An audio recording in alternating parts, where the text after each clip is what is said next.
Então agora a gente vai entrar a gente já está aqui, né, no rodízio da mesa redonda. Cada pessoa tem 10 minutos para apresentar, né, então a gente vai concentrar as apresentações logo, para vocês poderem captar todas as informações, e depois a gente faz no final aí uma meia horinha de discussões, para vocês perguntarem o que quiserem sobre o mercado para todo mundo, tá? A mesa vai ser composta por Charles, Silvio, João Pablo e Pablo Thiago, e a primeira das apresentações que a gente vai ter é do professor Charles sobre jogos digitais, tá? Ele vai falar 10 minutinhos aí com vocês sobre como está o mercado de jogos digitais, beleza? Então, professor Charles, é contigo. Bom dia a todos. É bom ver o auditório, muita gente. Eu vou falar um pouco sobre a área de jogos aqui, será que a gente tem a ênfase de jogos, não só no técnico, mas na graduação, também na pós-graduação, que a gente está investindo nisso nos últimos anos. E, antes de dizer qualquer coisa, só para falar quem sou eu, para vocês verem que eu não estou falando besteira. Eu fiz graduação aqui na UFRN, Ciência da Computação, na época que vários de vocês não tinham nem nascido ainda. Tá? Então, nessa época, não pensava nem em jogos ainda, aqui na UFRN nem se falava nesse negócio. Depois eu fui para fazer mestrado em Recife, tá, na Universidade Federal de Pernambuco, Centro de Informática, e foi lá que eu comecei a entender um pouco dessa área de jogos. Tá? Comecei a trabalhar com isso e continuei desenvolvendo um pouquinho também dessa área no CESA, que é o Centro de Estudos do Sistema Avançado do Recife. Depois fui embora para Paris para fazer doutorado e fiz depois pós-doutorado também. Aí foi na área de jogos direto. Tá? Então já tinha entrado na área de jogos, trabalhei muito com sistemas inteligentes, os personagens inteligentes dos jogos. Depois fui para uma empresa lá em Paris, que trabalhava na área de jogos e simulação militar. Fiquei durante 4 anos desenvolvendo lá, então a gente viu realmente como isso funciona no mercado, tá? Como é interessante, como tem muito dinheiro na área. E depois vim para cá em 2012, tá? E trabalhei bastante nesses últimos anos aqui no IMD para a gente sensibilizar as pessoas que a área pode se fazer muita coisa e como formar as pessoas. Então eu trabalhei, coordenei a ênfase de produção de jogos digitais do técnico, a ênfase do bacharelado, que começou agora também, que a gente tem no bacharelado de tecnologia de informação, o mestrado em engenharia de software, que a gente tem uma linha de pesquisa em jogos, e agora recentemente no novo mestrado de inovação e tecnologias educacionais, para a gente levar jogos para a sala de aula das escolas também. Então, quer dizer, várias iniciativas para a formação de pessoas nessa área de jogos. Bom, para falar um pouco de mercado, a gente tem pouquíssimo tempo para tentar ser breve aqui. Mercado internacional. Mercado internacional de 2016, 100 bilhões de dólares a área de jogos. Mercado maior do que cinema, do que música, é o maior mercado de mídia do mundo. Então, quer dizer, não é mais uma brincadeira de criança. Tá?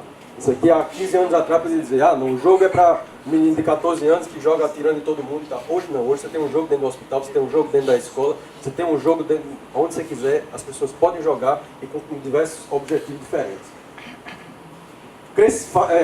Expectativa de crescimento, 2016, 100 bilhões de dólares, mais quase 7% para 2017, expectativa, 106,5 bilhões, 112 em 2018, 118 em 2019. Então, quer dizer, expectativa de crescimento forte mundial, tá? Independente de crise, é uma área que cresce. E com as diversas aqui, a gente tem uma fatias por plataformas. Então, você tem, por exemplo, smartphone, que está crescendo muito. A tendência é de crescimento, smartphone, tablet, os jogos, os dispositivos móveis estão crescendo bastante, tá? E fica mais ou menos estável os jogos em console. Os jogos de handheld, por exemplo, PS Vita, Nintendo DS, aí morreu completamente. Brasil, 1 bilhão e 500 milhões de dólares de estatística em 2015. Então, quer dizer, num mercado de quase 100 bilhões de dólares que foi em 2015, Brasil 1,5 bilhões. Então, quer dizer, aproximadamente entre 1,5% a 2% do mercado. Para um país com 200 milhões de habitantes, tá? Então ainda tem muito a crescer. Tá? Mas a gente tem aqui, demonstra já, na população que a gente tem 200 milhões, 60 milhões de jogadores, tá? Que quer dizer, 60 milhões de pessoas que estão conectadas online, então tem muita gente para se conectar no país, que não tem acesso à internet, 30 milhões de jogadores efetivos, que estão sempre jogando. E um crescimento na faixa de 12%, tá? Entre 12% e 15% de crescimento anual, mesmo com crise. Tá? Crescimento anual extremamente alto. Isso aqui é estatística de 2012 no Brasil, 73 milhões de horas é o tempo jogado por dia no Brasil. Certo? Se juntar as pessoas que jogam por dia, isso aqui é o valor que a gente tem, o número de horas jogadas por dia. Então, se você vê uma população de 200 milhões de habitantes, que a gente fizer uma divisão, é uma faixa de aproximadamente 20 minutos que cada pessoa joga por dia no país. Como a gente sabe que tem muita gente que não joga, então quer dizer, tem muita gente jogando muito mais que 1 hora. Outra coisa extremamente importante na área de jogos, o crescimento está vertiginoso, os esportes eletrônicos. Daqui a pouco a gente vai ter a Arena das Dunas aqui sendo lotado, não é para assistir a ABC ou a América, não, é para assistir o menino jogando. Tá? Isso aqui a gente já tem, por exemplo, Coreia do Sul, você já lota estádio, 40 mil pessoas no estádio, para ir ver uma final de campeonato de League of Legends, R$1 milhão para a equipe vencedora, $1 milhão para a equipe vencedora. O Brasil ainda não chegou a esses números ainda, mas a gente tem, por exemplo, o estádio do Palmeiras com 12 mil pessoas no estádio, com premiação de R$60 mil para a equipe vencedora. Então, quer dizer, já é uma coisa que está evoluindo. Aqui mesmo no UFRN, lá em cima a gente tem a logo da Liga, que foi criado, a Alisson é o coordenador da Liga aqui do UFRN, que a gente tem bolsistas, que são alunos, que estão sendo treinados exatamente para participar do esporte eletrônico, que a universidade ela percebeu que ela precisa não somente participar do esporte físico, mas o esporte eletrônico também é uma direção importante que está crescendo rapidamente. Direções da indústria. A indústria ela tem isso aqui que a gente conhece muito bem, isso ali quando eu falei $100 bilhões está aqui, entretenimento. Isso daqui tem mais alguns bilhões, e nisso daqui também que está crescendo bastante. O que é isso aqui? Isso aqui, entretenimento, todo mundo sabe o que é. Principalmente vocês que são jovens, vocês sabem bem o que é isso aqui. Jogos sérios. O objetivo não é somente brincar como nos jogos, mas é desenvolver certas habilidades de atividades do mundo real. Então você tem um simulador, e esse simulador permite você adquirir habilidades sobre uma determinada área de atuação. Isso que é interessante. Você pode usar um jogo como um simulador para fazer qualquer coisa. E com isso, o jogo é uma ferramenta de aprendizado. Você só joga se você estiver aprendendo. Se você não estiver aprendendo, você se frustra porque é muito difícil, ou então você fica chateado porque é muito fácil, você deixa de jogar. Então, os psicólogos mostram essa teoria do fluxo, tá, que vem da psicologia, demonstra que a gente só joga se a gente estiver aprendendo. Então, quer dizer, é uma ferramenta de aprendizado. E a gamificação é quando a gente sai do jogo, mas a gente usa as ideias de concepção de jogos em qualquer que seja o que você quiser. Por exemplo, uma sala de aula gamificada, onde eu não vou mais dar nota para os alunos, mas vai ser pontos de experiência, vai adquirir habilidades ali dentro. Então, quer dizer, a gente muda e a gente pode aplicar isso a tudo que você imaginar. Certo? Então, aqui, diversos exemplos de jogos são bem interessantes. Então, a gente tem o entretenimento que as pessoas jogam e que ficam lá, os olhos brilhando, jogando. Tá? Então, só para ilustrar rapidamente, como a gente não tem muito tempo. Dos jogos sérios, tá? A gente tem jogos que vão desde a educação, para você trabalhar o raciocínio lógico, trabalhar a cognição, trabalhar o pensamento reflexivo, o pensamento crítico, a criatividade. Jogos para estimular o exercício físico, jogos para saúde, tá? Para treinamento de pessoas, para reabilitação de pacientes, tá? Diversas possibilidades. Jogos paramilitares, isso aqui que eu trabalhei bastante, tá? A gestão de crise. Você tem, por exemplo, um projeto que era um ataque terrorista, uma bomba que explodia lá na Torre Eiffel, e a gente tem que fazer a simulação dos bombeiros, dos hospitais que eu recebi as pessoas, da polícia, como é que a população ia reagir. Tudo isso você pode fazer no ambiente de jogo. O objetivo não é mais somente brincar, mas é treinar, capacitar as pessoas para determinada tarefa. Tá? Então, infinidade de possibilidades. E a gamificação, que aí é a gente sair do ambiente dos jogos, tá? Mas a gente usa as ideias de jogos. Por exemplo, isso aqui é dentro da sala de aula, a gente tem lá uma tarefa para ser executada, cada aluno está aqui como se fosse um personagem. E quando ele vai executando a tarefa, vai aumentando, vai evoluindo aqui, é a progressão. Então, quer dizer, a gente usou apenas um elemento de progressão do jogo, mas que permite, dentro da sala de aula, estimular muitas pessoas a executar as tarefas. Então, quer dizer, a gente sai do ambiente do jogo, mas entra no outro ambiente, qualquer que seja, usando as ideias de jogo que fazem com que as pessoas se estimulem a executar suas tarefas. E aqui eu queria passar um vídeo rápido, de 1 minuto e pouco, só para vocês verem o potencial desse negócio aqui. Então, o que a gente pode fazer com o ambiente do jogo, usando ferramentas da diversos aparatos tecnológicos. Preste atenção nisso aqui. Vacinação de crianças. Tirar a agulha? Tem uma agulhinha. Tem, mas é pequenininha. A mãe tá aqui pra te ajudar. Eu não quero. Eu já tenho que curar. É só você jogar o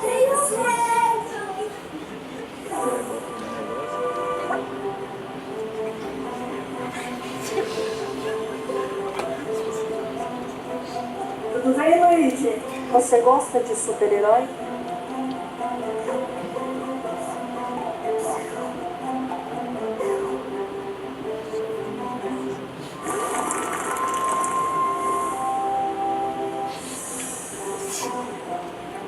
Oi! Você voltou! Você voltou! Nossa, eu não posso acreditar! Ó, primeiro o pólen de gelo. É bem rapidinho. Vem cá, peraí. Pronto. Agora o fruto de fogo. Mas ó, vamos lá. Bem rapidinho. Peraí. Deixa eu pegar aqui. Vai, escudinho. Vai, escudinho. Funciona, funciona, funciona. Obrigada, obrigada. Caramba, filho. O que você fez? Oi, pai. É a primeira vez que eu vejo em 15 anos da minha atuação profissional com vacinas que a realidade virtual pode transferir a dor em entretenimento. Ele chorou em todas que ele tomou desde que ele nasceu. E dessa vez não. Até achei que ele ia dar um showzinho aqui hoje. Porque quando eu era pequena tinha medo, mas agora não tem mais não.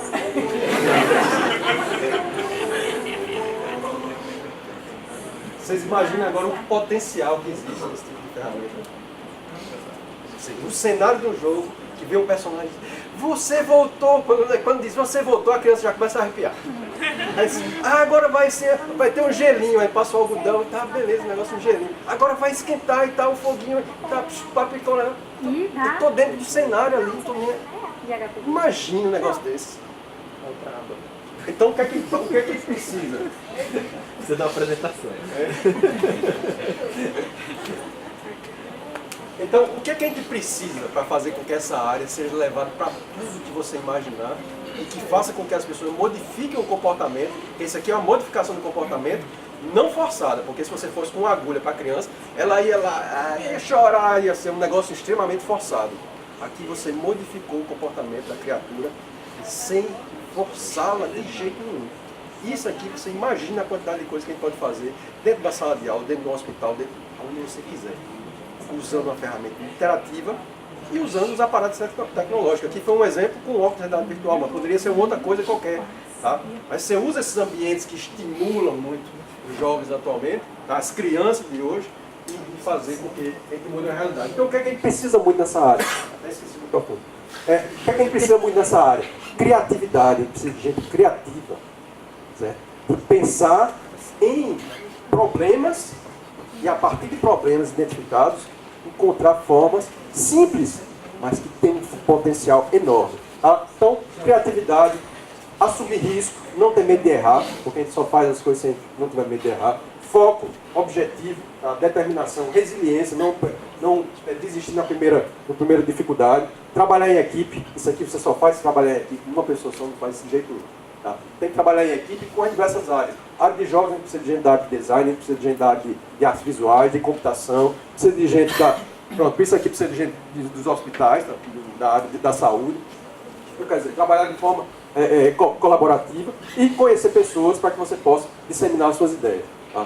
Então, podendo ser tanto autônomo, tá? Ou seja, trabalhando para você mesmo, no seu próprio negócio, como também sendo funcionário de empresas de diversas áreas. Tá? Pode ser uma produtora de jogos, que pode ser entretenimento ou de jogos sérios, tá? Isso aí tem já diversas possibilidades no mundo, no Brasil também já está evoluindo bastante isso. Produtor de aplicativos também, porque a gente pode inserir esse tipo de ferramenta em qualquer seja o aplicativo, website, publicidade, comunicação, tá?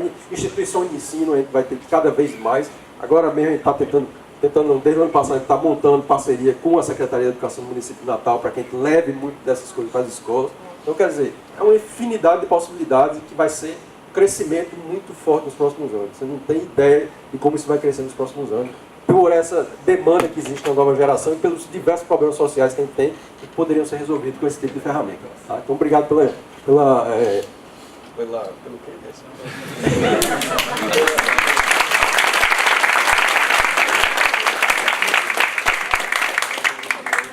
Bom dia a todos, eu sou o professor Silvio, eu atuo na verdade no BTI aqui no IMD, eu não atuo no técnico, mas eu trabalho na ênfase de redes de computadores aqui do IMD. E fui convidado, e agradeço o convite, para falar para vocês um pouco sobre a atuação profissional na área de redes de computadores. Tá? Aqui está só um histórico básico para mostrar, às vezes muita gente fica preocupada, mas eu não conheço muito bem de computação, não é para mim, etc. E tal. Eu não conhecia nada de nada, então assim, meu percurso profissional mesmo assim se deu, né? Desde digitador, quando ainda catava milho, na verdade ainda cato um pouco, né? Passando por programador em linguagens pré-históricas, então você pode ler cada uma daquelas como Tiranossauro Rex, Pterodactyl e assim vai. né? Fui administrador de rede do tipo, aqui está a rede, se vira, e é como a maioria de vocês que optarem por redes vai acabar sendo, né? Do tipo, olha, temos ótimos computadores, ótimos servidores e nada é ótimo, na verdade. Mas eles dizem que é. E diz, ó, você está sendo contratado para cuidar disso aqui. Aí ninguém te diz o quê, ninguém te diz como, né? E pronto, mas é assim a vida de NetAdmin. Fui também NetAdmin, sysadmin, faz tudo, na verdade, todo mundo que é NetAdmin acaba fazendo tudo. É aquele cara que vai lá ver o problema, de repente está na rede, aí você vai na sala da pessoa e ela diz assim, olha, o problema realmente, a rede está lenta, aí você vai lá e ajeita, ela diz, esse ar-condicionado não está funcionando, aí você vai lá e ajeita. Aí ela diz assim, nossa, esse armário aqui faz tempo que eu estou para tirar do lugar, aí você vai lá e tira. Ou seja, vocês vão trabalhar nisso. Eu, mesmo na minha vida profissional, muito tempo atrás, ainda quando eu estava já naquela fase ali, que a gente se acha mais poderoso, de gerente de TI, que você diz agora, eu sou administrativo, agora eu só trabalho com a parte gerencial, eu sou gerente afinal. Afinal, no meu crachá tinha escrito gerente, né? Não era mais o rapaz da informática, sabe? Que até enquanto você vai à fase até administrador de rede, você é o rapaz da informática, pode se acostumar com esse título, né? E pronto. Aí eu estava lá de gerente, na boa, mas quantas vezes não chegava o chefe, cadê o Silvio? Aí eu saía debaixo de uma mesa, assim, no chão, e dizia, tô aqui. Tava lá eu puxando um cabo, acertando alguma coisa e tal. Então, quer dizer, trabalhar com redes de computadores tem isso. É um trabalho, às vezes, sujo, né, no sentido de que você vai se sujar mesmo, é sujeira, né? Mas para quem gosta, é o que a gente gosta de fazer, né? E aí pronto, eu segui, dava consultoria em comunicação, segurança e banco de dados, né? E sou professor universitário desde 2001, mas atuo aqui no EMD desde 2015, final de 2015. Né? Então sou bem pré-histórico no sentido do histórico. O profissional de redes, né, que é o objetivo da gente aqui hoje. Profissional de redes, eu coloquei uma definição bem rápida aqui, né, em termos gerais. O profissional de redes tem como atribuição principal o gerenciamento da rede. Né? Então isso é o que a gente gostaria de dizer para o nosso chefe. Ó, chefe, tá aqui o slide, ó, eu na verdade deveria fazer isso aqui. Aí ele diz, muito bom esse slide, inclusive eu tenho um para uma apresentação que eu vou fazer, eu queria que você fizesse para mim. Né? É o que vai acontecer, não vou enganar vocês não. Tá? Isso envolve instalação, configuração e manutenção de sistemas operacionais, serviços e infraestrutura de TI. Só por aqui a gente já vê que ele é multidisciplinar, ou seja, é uma tarefa que vocês vão ter que ter conhecimento agregado de uma série de coisas na informática. Né? Então não é embora a gente sempre coloque como uma atividade especializada, ela é especializada por um lado, mas ela é generalista para o outro. Porque se a gente for falar, e aí vem a parte, porque vocês viram que aqui a briga é feia, né? O Alisson diz, ó, o melhor curso é o meu. Aí vem o Charles aqui e diz, o meu dá dinheiro. Aí eu vou dizer o quê? Eu vou dizer que eles não ganham dinheiro, eles não são os melhores, se não tiver conectado. Vocês vão jogar um jogo que não tem opção online hoje em dia? Aí o Charles diz assim, não, mas o meu dá dinheiro. Dá porque a gente permite vocês jogarem em multiplayer. Senão vocês iam ficar brincando com bot até hoje. Lembra aqueles bots que de repente você está jogando o jogo e tem um bot batendo na parede ali tentando atravessar? Ia ser assim, né? Já hoje em dia não, você está andando por aqui, pá, headshot em você, você perdeu o jogo. Comigo acontece sempre assim. A mesma coisa, web, né? Pra que eu ia fazer página web? Pra ninguém ver? Pra eu chegar assim, olha, eu fiz um site muito legal. Aí você diz, qual é o endereço? Você diz endereço? Não, olha aqui, ó, na minha pasta. Né? Ia ser complicado. Né? Então nem precisa entrar em detalhes o quanto é importante a atividade de redes. Né? E mercado para isso tem muito. Bom, conhecimentos desse profissional. Mas tem que ter um jogo para jogar, senão a rede tá tempo certo. Na verdade, assim, qual é a função da rede hoje em dia, né? Tem uma rede maravilhosa, se não tem um jogo bom para jogar. Né? Eu tenho que me render, checkmate. Tá? Voltando. Conhecimentos. Ferramentas do profissional. Aí todo mundo pensa assim, opa, vou precisar de um testador de cabo, vou precisar de uma tesoura corta-dedo. Sabe o que é a tesoura corta-dedo? Aquela tesoura que corta cabo, mas ela, se não cuidar, corta o dedo. Tá? Então de repente você está assim no primeiro ano de trabalho, assim no segundo e assim vai. Primeira coisa, conhecimento. Né? Como eu falei anteriormente, como ele é uma atividade muito transversal, então você precisa conhecer muito de... eu nem digo pouco de muitas coisas, mas diria razoavelmente de muitas coisas, tá? Então o conhecimento é fundamental. E levem em conta isso que eu estou dizendo para vocês em qualquer atividade. Não há nada mais prático do que uma boa teoria, principalmente em redes. E aí eu explico rapidamente com um caso. Eu já peguei casos de estagiários que trabalharam comigo que passavam um dia inteiro numa atividade e não conseguiam fazer, por exemplo, subir um serviço, né? Instalar um serviço num servidor. E eu, de repente, parava minhas atividades e chegava e dizia: o que está acontecendo? Aí ele me explicava e tal. Aí eu dizia: pelo amor de Deus, ele está dizendo aqui, ó, a máscara de rede é inválida. Porque ele estava colocando um número de máscara IP que era inválido, né, para aquele IP. Então, quer dizer, era uma coisa que, se ele aplicasse o conceito, ao invés de ficar tentando mudar um arquivo de configuração aqui, um arquivo de configuração ali, um monitor aqui, que não muda nada o monitor, e coisas desse tipo, ele já aplicaria a teoria e resolveria o problema em 2 minutos. Tá? Tem que ser autodidata, ou seja, em redes hoje não adianta. Vocês vêm para cá aprender o start, ou seja, aquele básico para você começar a descobrir onde procurar as coisas. Mas depois é você que vai ter que procurar. Na sua vida profissional a gente está sempre correndo atrás, porque toda hora surge coisa nova. Né? Proatividade está associado também a isso, né? Você tem que buscar e não esperar que venha até você.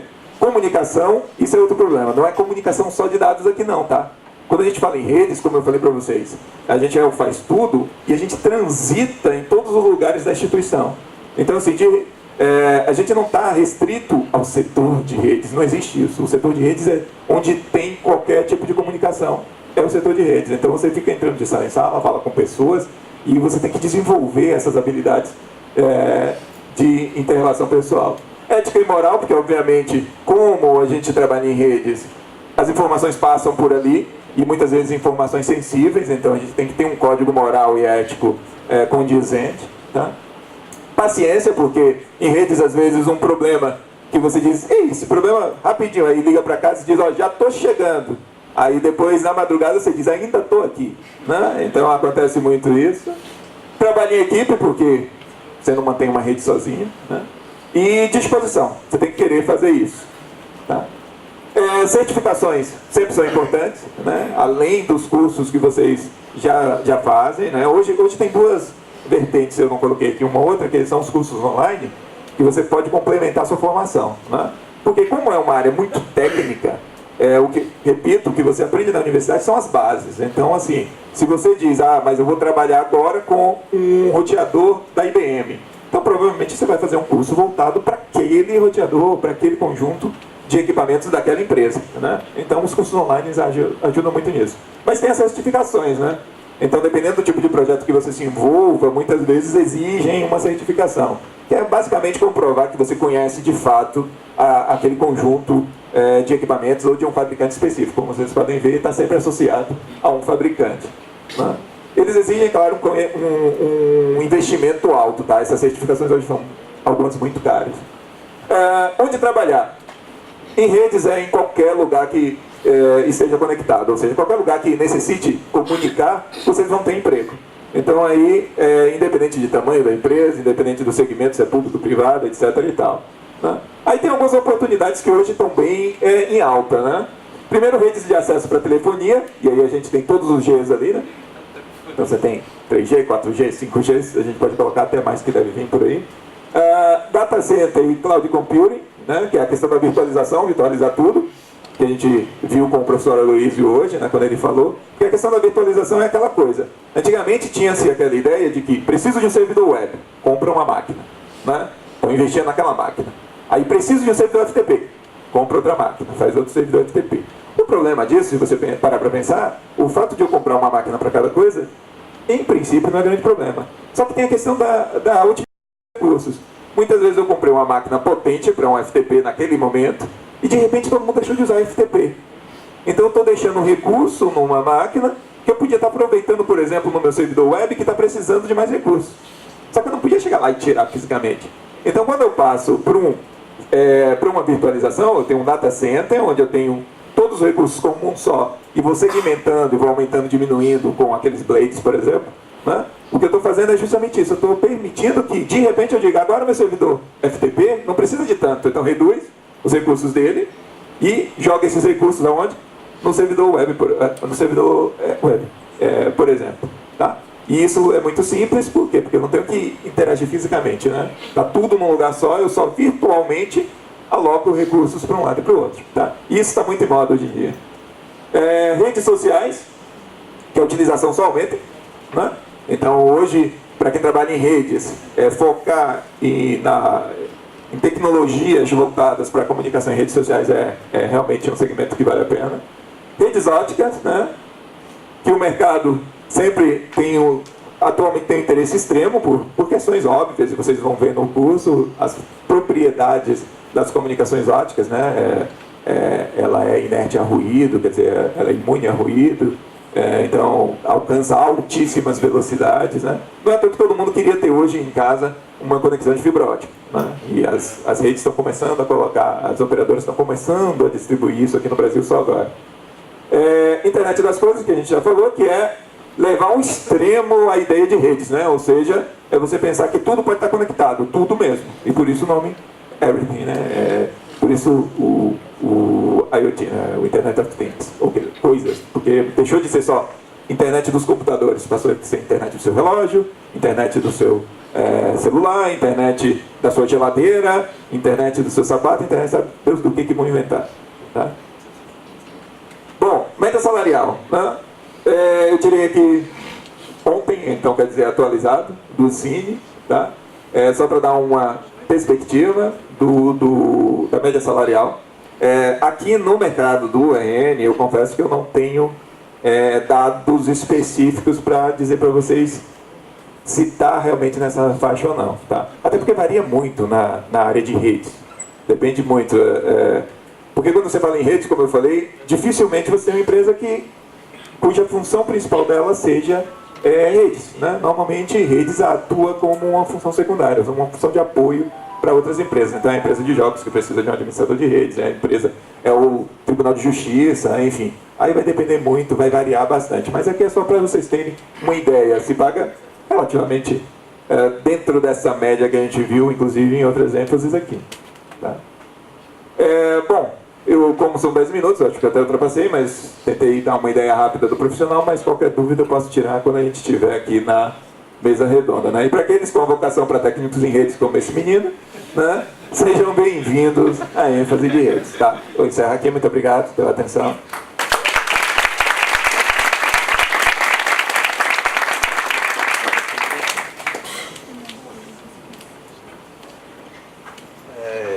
Bom dia para vocês.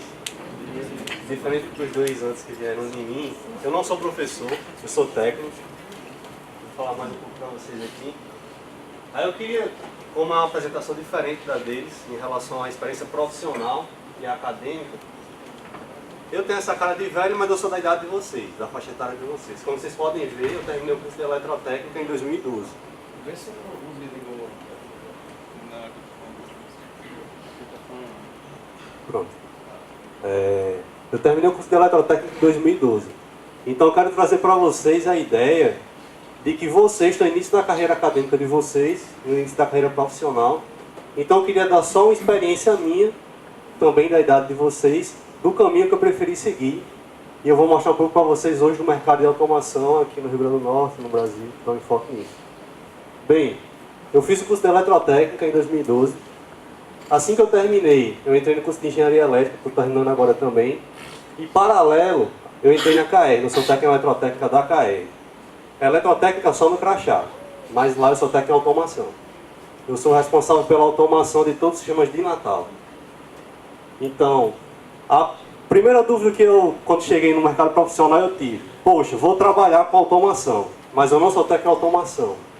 Qual é o primeiro embate que você tem? Você vai trabalhar na área da automação com diversas áreas que não são sua especialidade. Então, qual foi a minha primeira opção? Eu visualizei que eu não tinha muitos conhecimentos na área de hidráulica e instrumentação. Aí eu entrei no curso de petróleo e gás e fiz em paralelo, ao mesmo tempo que eu trabalhava e fazia engenharia elétrica, eu fiz o curso de petróleo e gás. Tentando dar um enfoque na parte de instrumentação e de sistemas de bombeamento hidráulicos e pneumáticos, porque esse é o grande enfoque dos cursos de petróleo e gás. Nesse mesmo tempo em que eu era bolsista, eu sempre trabalhei na área de automação e nunca soube. Quando eu era estudante de eletrotécnica, eu sempre trabalhei na parte de eletrônica, trabalhando, desenvolvendo sistemas com Arduino, sistemas com PIC, sempre fazendo controle de malhas de nível, temperatura, como vocês podem ver, eu fui bolsista da Petrobras. Bem, quando eu entrei na elétrica, eu também fui trabalhando na parte de automação, só que mais focado para controle. Eu comecei a trabalhar na parte de controle em tempo real, que eu vou mostrar para vocês mais na frente, que é isso. E atualmente, também estou fazendo um curso técnico em mecânica por causa de alguns enfoques que eu vou mostrar para vocês da deficiência dos cursos que eu fiz na parte de mecânica. Vocês vão ver que o curso de automação, ele tem diversas áreas que você pode trabalhar.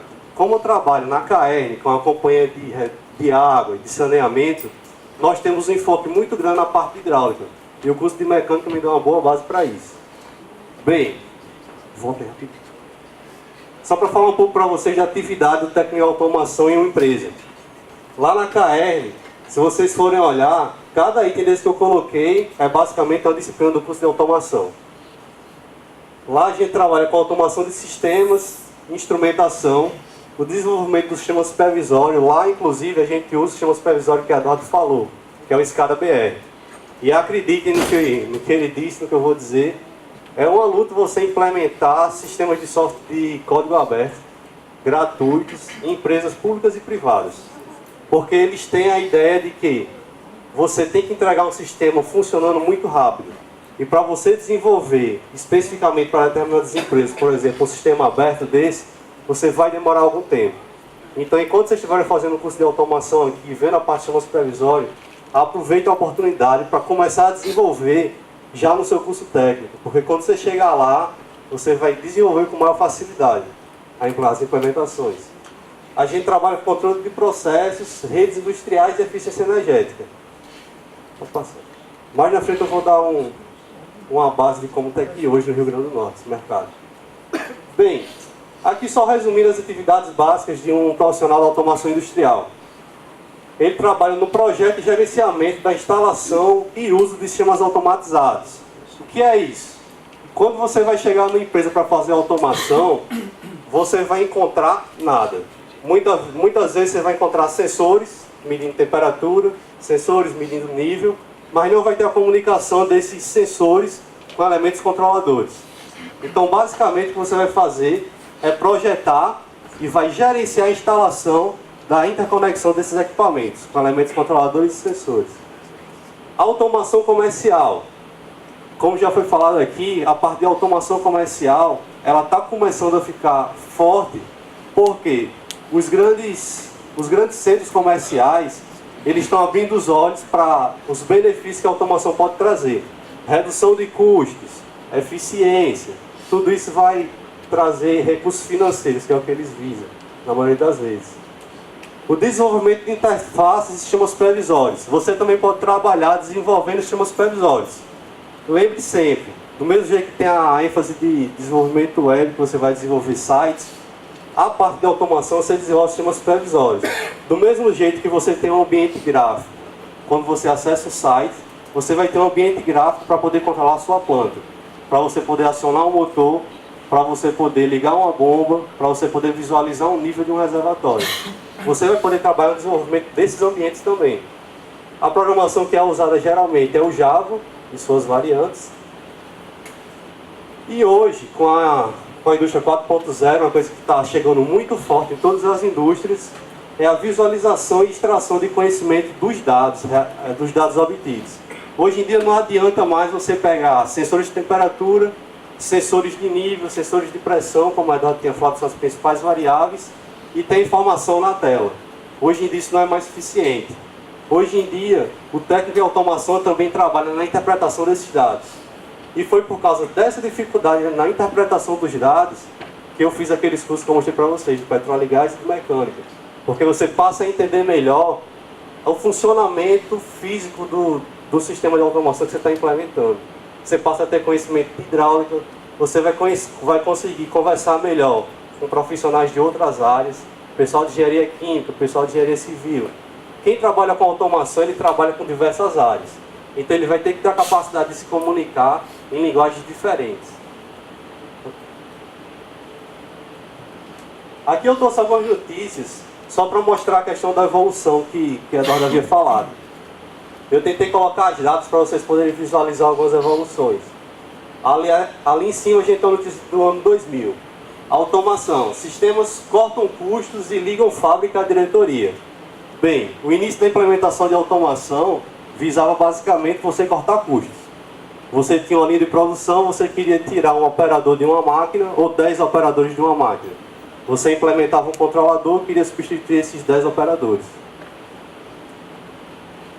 Seguindo ali. Aqui é uma notícia de 2011. Automação industrial, integração em sistemas corporativos e wireless conquistam novos espaços. Você passa a ter um tratamento dos dados recebidos pela integração com os sistemas corporativos. Aquela informação passa a ter importância para os gerentes da empresa, por exemplo. E os sistemas wireless. Hoje a comunicação, a maioria está atendendo para ser sistema sem fio. Eu vou falar mais um pouco na frente qual a importância disso, qual a influência disso para o curso de vocês. Uma notícia de 2012. Pesquisa revela 9 profissões do futuro. Todas elas têm ligação com engenharia, automação e conhecimentos de informática. Bem, qual é a ideia, a percepção que vocês têm que ter do mercado? Que tudo que está ao seu redor pode ser automatizado. Tudo que está ao seu redor pode ser interconectado. Todo conhecimento que você adquirir aqui, você vai poder implementar na prática, porque são implementações muito físicas. Você vai precisar conectar um sistema, você vai usar o conceito de redes de computadores. Vai desenvolver um sistema supervisório, vai usar o conceito de web. Vai desenvolver um controlador, vai usar o conceito de eletrônica. Então está tudo interconectado hoje. Uma notícia aqui de 2016. A quarta evolução industrial. A automação poderá substituir 5 milhões de empregos até 2020. O início da implementação da automação visava cortar custos. Depois a gente passou a ter dados. Esses dados começaram a ser gerenciados, começaram a ser interpretados. Hoje, com os aprendizados de máquina, com inteligência artificial, essas análises também estão sendo substituídas. Então toda a parte de comunicação dos equipamentos, de armazenamento de banco de dados, de processamento de informações, hoje está sendo utilizada a inteligência artificial para retirar alguns conhecimentos específicos disso. E uma coisa que eu queria deixar, 2 itens, que pouco é falado na parte de automação industrial. A automação residencial é muito falada, mas uma parte que é muito pouco falada é a parte de desenvolvimento para auxiliar a própria sociedade no intuito de pessoas com problemas físicos, com alguma deficiência. A automação, ela também vem no sentido de ajudar qualquer área da sociedade. Bem, você tem uma casa que mora um deficiente físico. Você quer entrar num quarto e você quer acender a lâmpada. Você não sabe onde está o interruptor da lâmpada. Você faz um sistema automático que quando ele entre, a lâmpada acenda. E de acordo com o humor, no caso da automação residencial, ele muda as cores das lâmpadas, como a gente vê muitos exemplos na internet. Tudo isso vem da automação, junto com as outras áreas. Bem, o que é que um técnico em automação leva na sua maleta de ferramenta, como eu coloquei aqui? Muito conhecimento, como eu falei para vocês. Vocês vão precisar saber de muitas outras áreas, que não seja somente automação, eletricidade. Você vai precisar de muito conhecimento de hidráulica, muito conhecimento da área que você vai trabalhar. Então, a segunda parte é o trabalho em equipe. Provavelmente a sua equipe vai ser composta, a sua equipe de trabalho vai ser composta por diversas áreas, como eu tinha falado. E eu acho que o principal é a comunicação. Coloquem na cabeça de vocês que o mercado, tanto local de Natal como do Rio Grande do Norte, ele ainda é muito pobre do ponto de vista de evolução da automação. Mais na frente eu vou comentar um pouco. Muitas empresas da gente, naquela linha de evolução da automação, ainda não tem nem os elementos sensores instalados nas suas plantas. Então o técnico de automação, muitas vezes, vai colocar a indústria, que está na indústria 2.0, como o Eduardo tinha falado, da parte elétrica, e vai trazer os elementos controladores e sensores, porque nem isso tem ainda no mercado local. Então vocês vão ser peça fundamental para as indústrias locais aqui mesmo. Muitas indústrias já têm isso. Então, qual vai ser o papel do técnico de automação nesse caso? Manutenção. A gente é muito pobre do ponto de vista de manutenção dos equipamentos de automação. Muitas vezes nas empresas, eles trazem pessoas de fora, porque já tem curso, já tem experiência na área em manutenção desses equipamentos, e a gente ainda não tem. E outro detalhe da comunicação é que quando você vai desenvolver um projeto, você tem que convencer os gestores de que aquele projeto de automação vai trazer benefício. Então você vai ter que ter a capacidade de comunicação para traduzir para ele o que é que você quer fazer, muitas vezes. Bem, onde é que eu posso trabalhar? Eu deixei aqui bem genérico, empresas que possuam sensores, atuadores e processos produtivos. Vocês podem chegar em qualquer empresa que possua esses tipos de elementos e propor, se não tiver, para eles fazerem a aquisição e vocês demandarem a automação das plantas, ou então, se eles já tiverem, vocês proporem a comunicação desses componentes. Você colocar um sensor de temperatura para controlar, por exemplo, a rotação de um motor. Você tem um sensor de nível que você vai controlar um reservatório. Na KR, o que é que a gente tem? Eduardo, que falou para vocês há pouco tempo, era engenheiro da KR. Eu comecei a trabalhar com ele na parte de automação. Quando ele chegou a 5, 6 anos, a KR não tinha nenhum tipo de automação ou telemetria de dados. Qualquer acionamento que a gente quisesse fazer, a gente tinha que ir em campo e apertar lá no botão do quadro de comando e mandar ligar o motor. Hoje em dia, Natal está totalmente automatizada, inclusive com automações de controle de nível. O que é que isso quer dizer para automação? Por exemplo, um sistema que a gente ia lá e apertava o botão, hoje de qualquer computador, a gente consegue fazer acionamento, devido à automação. Os sistemas de controle de nível, os reservatórios que abastecem as nossas casas, antigamente era o controle visual. Era semelhante à boia da caixa d'água da casa da gente. A gente tinha lá uma garrafa dentro do reservatório, preso numa linha e um peso do lado de fora. E a gente fazia a interpretação do nível do reservatório dessa forma. E se o operador dormisse? E se o operador faltasse o dia de trabalho? Quem é que ia fazer o controle da planta? Então hoje, Natal está totalmente automatizado, graças ao trabalho que a Eduardo começou a implantar lá, com a aquisição de equipamentos, implantação de sistema supervisório, e que eu tenho dado continuidade. Como eu tinha falado, em soluções residenciais. Se você quiser ser freelancer, é uma solução excelente para você. Basta olhar para o lado. A gente tem um mercado muito forte, começando aqui em Natal, da parte de automação residencial. A gente tem algumas empresas se formando para implementar, por exemplo, a automação que eu tinha falado, de sistemas de refrigeração dentro de uma casa, do ar-condicionado, sistemas de iluminação, sistemas de entretenimento. A aquisição dos equipamentos. A aquisição dos equipamentos é o maior custo dessas implantações. São equipamentos importados, que as empresas têm adquirido e que muitas vezes falta pessoal para implementar nas casas, nas residências de classe média alta e classe alta. Então vocês podem trabalhar nessa parte de automação residencial também.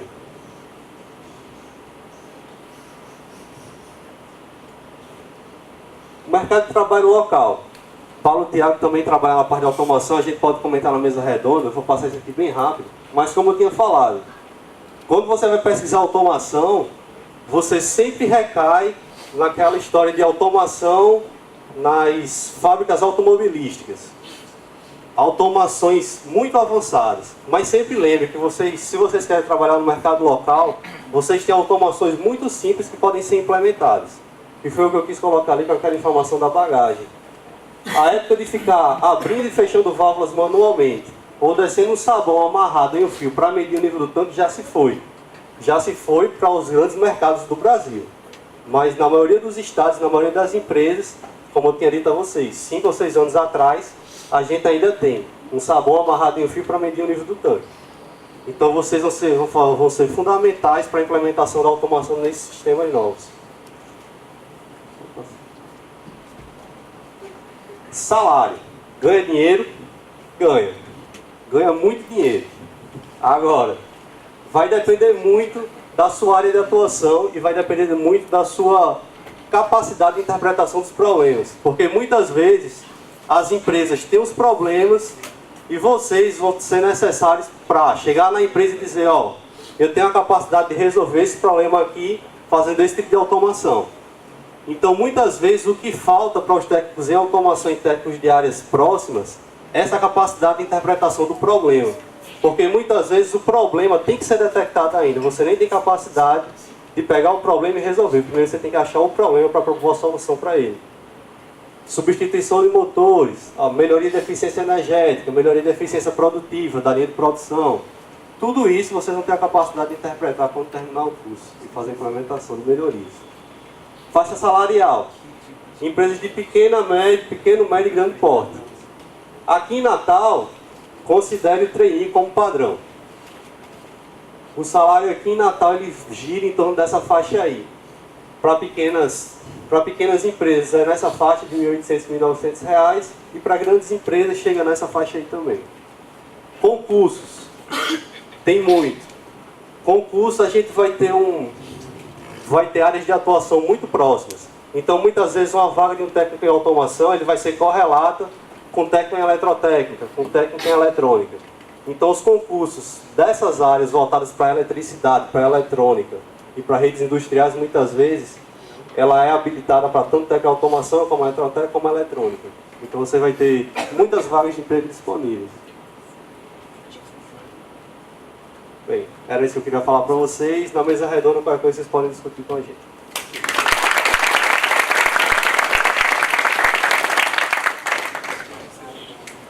Bom pessoal, bom dia. Boa tarde, né? Meu dia 10 já. Gente, meu nome é Pablo Thiago, tá certo? Eu vim falar um pouco para vocês aqui do técnico de eletrônica, tá bom? Falar um pouco aqui da experiência profissional, tá certo? Bom, primeiramente eu tenho formação em automação industrial, tá certo? Mas atuo na eletrônica, eu diria que meio a meio desse tempo, tá bom? Me formei no IF, na graduação, tá certo? E desde 2008 eu trabalho na indústria Simas, é uma indústria daqui do estado, ela produz confeitos e pirulitos. Estou lá desde 2008, tá certo? Lá eu estou como tecnólogo em automação industrial, tá certo? Muito embora a minha formação seja de automação industrial, mas lá eu executo, como eu falei, meio a meio, como os professores já falaram, a eletrônica está sempre andando junto com esses processos automatizados de um modo geral. Em 2011, desde 2011 também eu trabalho lecionando disciplinas, tá certo? Comecei na iniciativa privada, tá certo? Dando aula nesses cursos técnicos também, e desde 2014, desculpa, eu estou aqui no IMD. Fiz trabalhos de contribuição, tanto na parte de automação como na parte de eletrônica, ultimamente na parte de eletrônica, tá certo? De 2005 a 2007, eu estagiei na KM, tá certo? Com prestação de serviço, era um pouco antes do nosso colega aqui, tá certo? E entre 2001 e 2004 eu também fiz um técnico de informática, trabalhei com informática um pouco, na parte de manutenção. Então, eu andei mudando um pouco o meu foco profissional e hoje eu estou nessa parte industrial, na parte técnica industrial, que envolve a parte eletrônica, a parte de automação e a parte mecânica do negócio, tá certo? Bom, pessoal, o profissional da eletrônica, né? Antigamente a eletrônica estava um pouco vinculada a, como a gente um pouco conhece na época dos nossos pais, a concertos de eletrodoméstico ou eletroeletrônico de um modo geral. É uma TV, é um DVD, é um videogame, ou é um computador, ou alguma coisa desse tipo, tá certo? Porém, hoje em dia, o universo da eletrônica, pessoal, é muito além disso. Por quê? Porque, por exemplo, lá no trabalho, a indústria lá é de 1926. Quando as máquinas eram adquiridas lá, toda a lógica de funcionamento delas eram a relés. E com o avanço da tecnologia, o que é que acontece? Mais e mais equipamentos eletrônicos são incorporados no processo de produção de uma indústria, de uma fábrica. Tá certo? Então, o universo da eletrônica também mudou. O profissional da eletrônica ele tem que ter não só a capacidade de resolver os que já são de conhecimento de todos nós, a parte eletrodoméstico de modo geral, mas também a parte industrial, a parte que produz os produtos e os insumos que a gente vai consumir e usar ao longo da nossa vida aqui. Então hoje, esse profissional está muito mais também ligado à parte de conhecimentos gerais, seja de máquinas industriais e seja das máquinas convencionais, que são televisão, Blu-ray e assim por diante. Tá certo? Fora isso, existe a questão de determinada área que alguém for trabalhar, alguma empresa, ou alguma indústria, ou algum nicho de mercado for fazer de vocês projetistas ou executores de processo de montagem de placa de circuito, tá certo? E uma coisa que está bastante em evidência aí são protótipos, inventos ou até mesmo apps, de modo geral, de processos embarcados, de sistemas embarcados. O que é isso? É você tornar um sistema de certa maneira autônoma ou inteligente, usando a eletrônica para isso, através dos microprocessadores e microcontroladores. Também isso aí tem muito hoje em dia no mercado. Tem um nicho para ser preenchido por esses profissionais. Aproveitar que alguns colegas não falaram ainda, mas o técnico de eletrônica, pessoal, ele existe o registro profissional para eles também, para nós também, tá certo? É o CREA. Então, assim como o técnico de automação, eu não pesquisei sobre os outros técnicos de rede ou de informática, mas o de eletrônica e de automação, ambos os dois cursos, pessoal, são regidos pelo CREA, tá certo? E o CREA, pessoal, ele é regido pelo CONFEA, que é o Conselho Federal de Regulação dos Engenheiros e Arquitetos que trabalham nessa área técnica, tá certo? Então, cada estado tem um CREA. No caso de vocês aqui, existe o CREA-RN daqui. E o que é isso? Quando vocês são técnico em eletrônica, vocês podem e devem se filiar a eles para ter um registro profissional. Esse registro profissional serve para garantir, é como se fosse uma garantia que você, de fato, por exemplo, profissionalmente, trabalha com eletrônica, é um técnico de eletrônica e tem capacidade de executar as atividades na área de eletrônica, por exemplo. A título de exemplo, concursos pedem isso, até mesmo aqui da UFRN, se você for fazer um curso para técnico de eletrônica, ele pede, além do diploma de técnico de eletrônica, o devido registro no conselho de classe, no caso do CREA. Tá certo aí? Para isso existe uma anuidade, se paga uma vez ao ano, eu acho que é cerca de 200 a 300 reais a nível técnico, tá certo? E todo ano tem que se pagar essa taxa, tá certo? E como eu falei, às vezes isso é exigido. Todo processo seletivo numa indústria, por exemplo, eles requer essa carteira profissional de vocês, tá bom?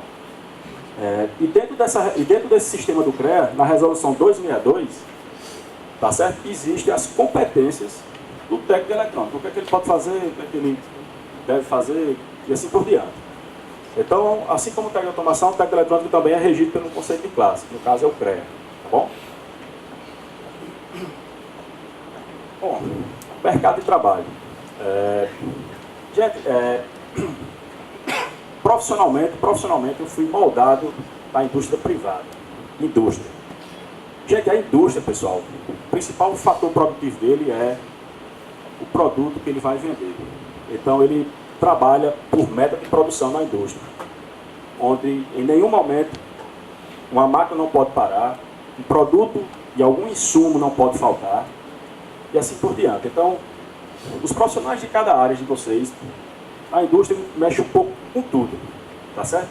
É com redes, é com web, é com programação, é com automação e é com eletrônica. Então, como eu falei para vocês, hoje, para a empresa que eu trabalho hoje, que está no mercado, ela teve que também se atualizar. Ao longo da evolução tecnológica, ela foi substituindo aquelas máquinas que eram a relés por máquinas mais autônomas. E máquinas autônomas significa dizer o seguinte, pessoal. Existe um processo que tem algum equipamento eletrônico, alguma placa eletrônica que faz todo o processo produtivo da máquina. E é aí onde entramos nós, profissionais de eletrônica, nessa área. As placas se quebram. Quando elas se quebram, é um componente que queimou, é um capacitor que estourou, é um resistor que queimou, é uma trilha da placa que se abriu, se fundiu. Então, existe uma capacidade técnica envolvida aí que eu tenho que ter, que nós temos que ter, para resolver esse problema. Tá certo? E por que a indústria não ficou com as máquinas a relé, se eram mais simples, e teve que comprar essas máquinas mais tecnológicas, mais com a eletrônica envolvida? Porque senão ela não se mantém no mercado. O produto final dela lá, no caso lá onde eu trabalho, por exemplo, é um pirulito. Então, para ela conseguir vender um pirulito a 5 centavos, existe todo um processo.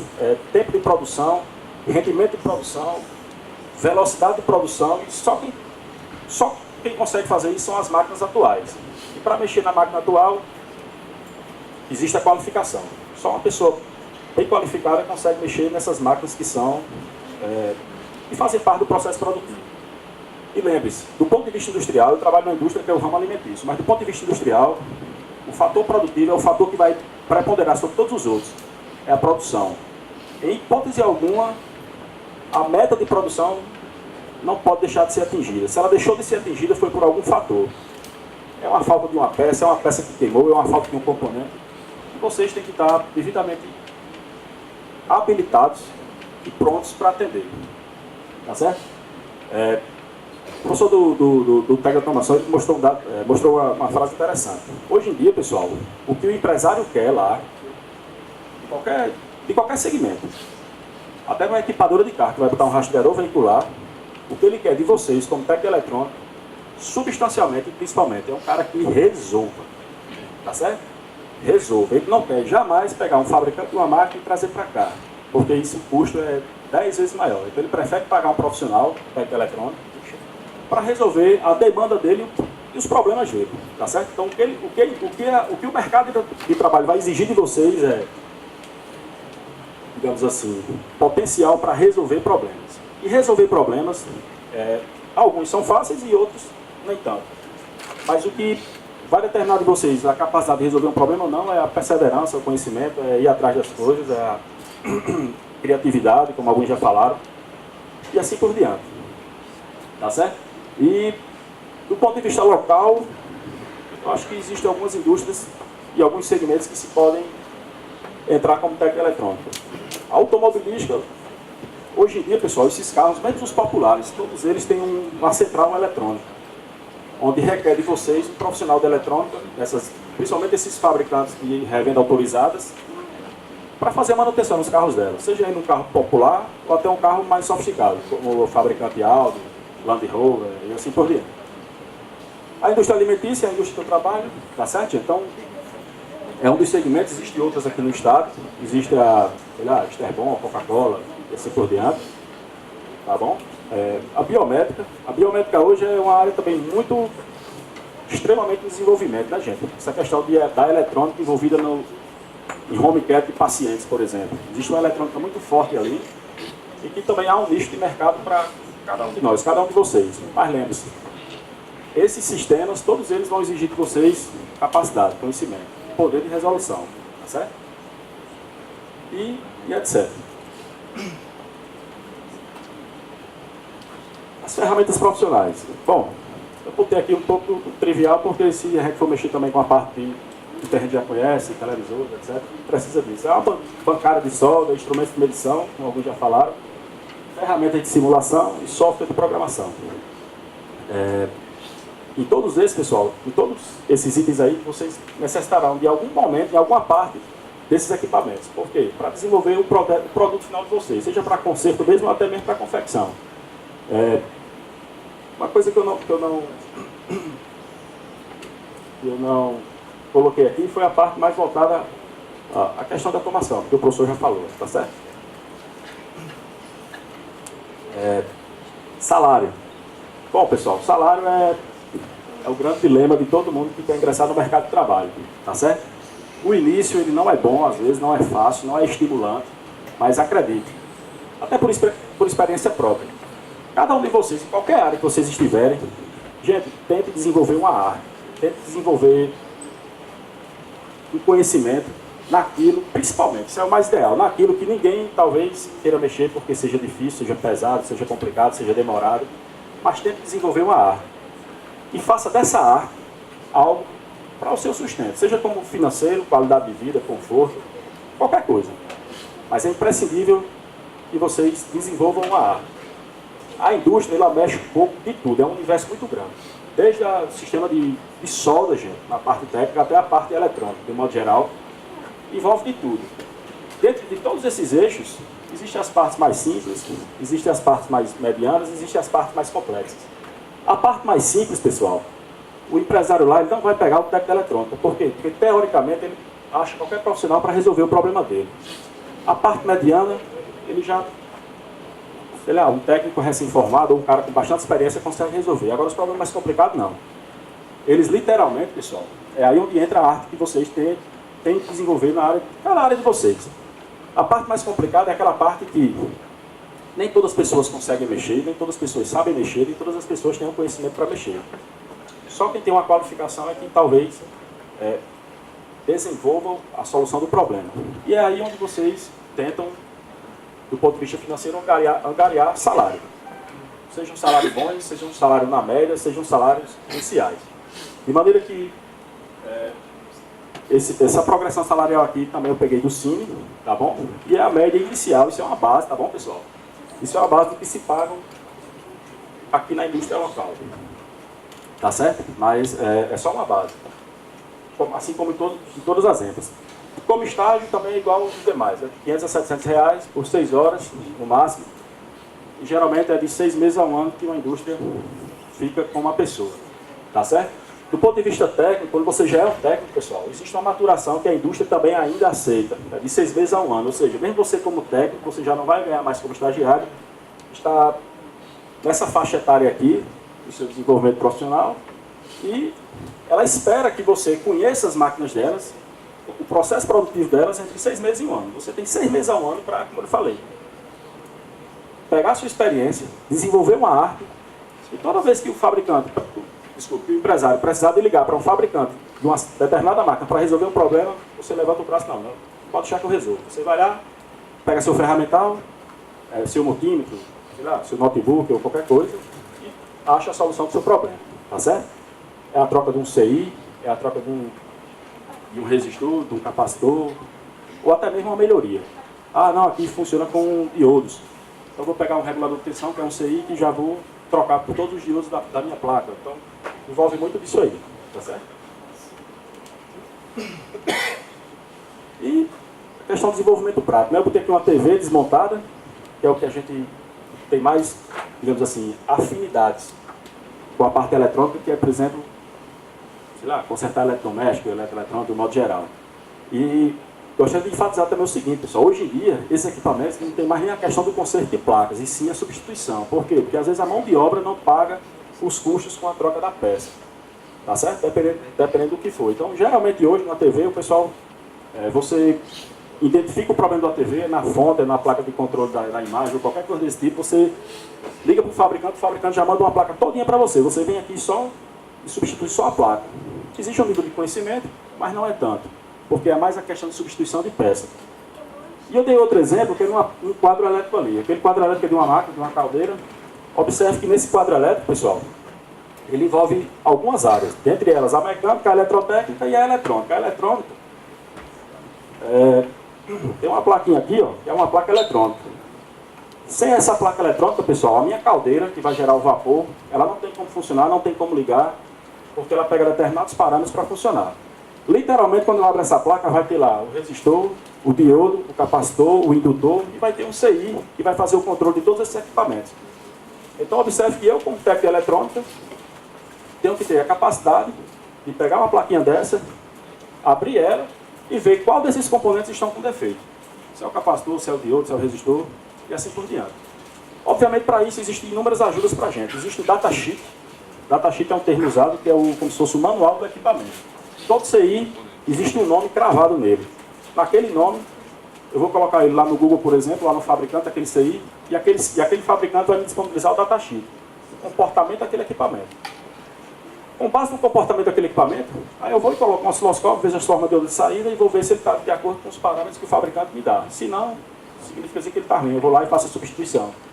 E assim por diante. Mas de maneira geral, o que eu gostaria de dizer para vocês é o seguinte: mesmo que seja uma área que não esteja ligada diretamente à área de técnica de eletrônica, mas pode ter certeza que lá dentro daquele equipamento, quando você abrir a caixa preta dele, vai ter uma placa eletrônica. Tá certo? E está em vocês, e a empresa espera isso de vocês, que vocês tenham a capacidade de resolver o problema. Ou pelo menos de achar a solução. Tá certo? Se a solução for comprar uma placa dessa, por exemplo, por quê? Porque foi tantos conjuntos de componentes queimados, não compensa comprar. Tudo bem, mas que seja comprar uma placa nova. Mas que se for um problema de um componente, que também seja trocado somente o componente respectivo. De maneira geral, que é aí onde entra nós, técnicos de eletrônica, nessa área. Tá certo? Bom, é isso. Estou aberto a qualquer pergunta aí, tá certo? E na mesa redonda, quando o pessoal tiver. E obrigado.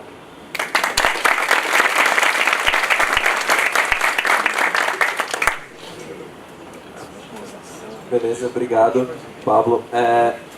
A gente vai, então, agora para a parte da mesa redonda, tá? Eu queria convidar aí os professores Charles, Silvio, João Pablo e o Pablo, Thiago, né? Professores e profissionais para compor a mesa redonda. O professor Isaac também iria compor a mesa redonda, né? Então eu vou poder responder a vocês pela parte de web, certo?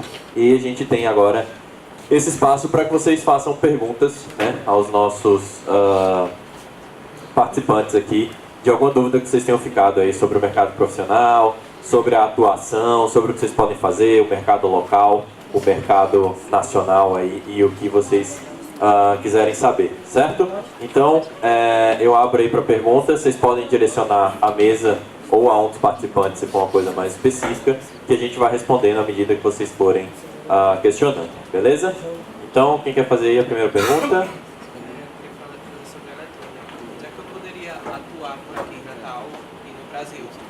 Como é que você poderia atuar aqui no Brasil? Bom, no Brasil,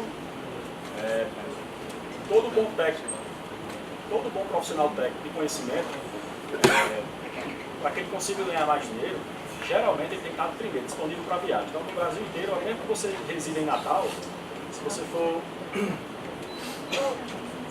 Alô? Se você for um representante, sei lá, comercial, de vendas ou de reparos de peças, geralmente você vai ser solicitado. Então, por exemplo, no contexto territorial nacional do Brasil, então, se você trabalhar para uma determinada empresa pode solicitar seu serviço que você faça lá em Recife, Rio de Janeiro, Santa Catarina, Rio Grande do Sul, Centro-Oeste, qualquer coisa desse tipo. Geralmente isso aí está mais atrelado quando se trabalha para uma empresa, tá certo? Por exemplo, no meu caso, eu estou numa indústria, ela só existe aqui localmente. Então, eu nunca precisei sair daqui de Natal para ir resolver um problema eletrônico em qualquer outro estado. Mas, por exemplo, se você for representante ou trabalhe, sei lá, para Samsung, por exemplo, e você, aí vem aquela questão, e você desenvolveu uma arte para mexer muito bem com o celular e smartphone de determinado fabricante. Você, tipo assim, só você conseguiu achar esse problema. Então não tenha dúvida, que se a Samsung do Rio Grande do Sul precisar de você lá, ele vai solicitar que você vá lá. Então, o mercado territorial tem mais nesse sentido, tá certo? Obviamente, em centros mais desenvolvidos também o mercado de trabalho é maior, é melhor. E a remuneração também, tipo região sudeste, centro-oeste, sul, tá bom? No nordeste, tá mais nessas características, tá bom? Tá certo? Então, e no mercado local, bom, eu não sei como é que eu poderia dizer aqui, mas sucesso financeiro, e principalmente sucesso financeiro, talvez uma das melhores opções seja a indústria, de um modo geral. Aí existe N indústria. Todas elas trabalham com eletrônica, não tenha dúvida. Tá bom? A respeito do trabalho na KR, o senhor trabalha lá, foi através do curso, foi fora? A KR, a entrada lá, atualmente, é somente um concurso. As empresas terceirizadas, a gente inclusive tem uma empresa terceirizada de automação. Os grandes clientes da gente, as grandes indústrias, os grandes shoppings em Natal, todos eles são considerados grandes clientes. Aí os equipamentos de medição, aquele hidrômetro que tem na nossa casa, eles também têm. Aí esse equipamento ele tem uma telemetria de empresa terceirizada. Aí lá tem um técnico para cuidar do Rio Grande do Norte todo, ele é técnico em eletrônica, e tem um eletricista para fazer a instalação dos equipamentos. Mas tirando eles dois, todo o resto da KR é tipo... Certo, mas por exemplo, se ele fizesse o curso de automação e a apresentação, uma proposta de tentar trabalhar lá, existe essa possibilidade? Existe. Lá inclusive a gente vai abrir nos próximos meses o edital para a implantação da automação. Porque muitas vezes não é só a KR. As empresas públicas elas não têm mão de obra para fazer a instalação dos equipamentos. Então muitas vezes eles contratam empresas que já existem de automação, aí elas fazem a instalação da parte de automação e a empresa somente dá a manutenção.